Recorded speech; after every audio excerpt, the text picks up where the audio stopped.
পটুয়াখালীতে সপ্তাহ ব্যবধানে কমেছে মাংসের দাম।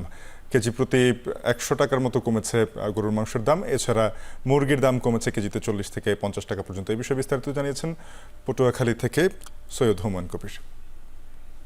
নিত্যপণ্যের দামে যখন মানুষের কোণঠাসা জীবন, তখন স্বস্তি ফিরেছে মাংসের বাজারে। আমি এই মুহূর্তে রয়েছি পটুয়াখালী শহরে নিউ মার্কেট মাংসের বাজারে। সপ্তাহ ব্যবধানে গরুর মাংসের দাম কমেছে ১০০ টাকা পর্যন্ত। সকাল থেকে ব্যবসায়ীরা প্রতি কেজি গরুর মাংস বিক্রি করছেন ৭০০ টাকা কেজি দরে। সেই সাথে দাম কমেছে খাসির মাংস। প্রতি কেজি খাসির মাংস তারা সকাল থেকে বিক্রি করছেন ৯০০ টাকা কেজি দরে, যা দীর্ঘদিন ধরে কিন্তু প্রতি কেজি খাসির মাংস বিক্রি করে আসছিলেন ১০০০ টাকা কেজি দরে। আমরা সকাল থেকে দেখেছি কেজি প্রতি লেয়ার মুরগি তারা বিক্রি করছেন ৩০০ টাকা কেজি দরে, যা গত সপ্তাহে তারা বিক্রি করছিলেন ৩২০ টাকা কেজি দরে। এবং ব্রয়লার মুরগি সকাল থেকে তারা বিক্রি করছেন ১৬০ টাকা কেজি, যা গত সপ্তাহে তারা ১৯০ টাকা পর্যন্ত কেজি দরে বিক্রি করছিলেন।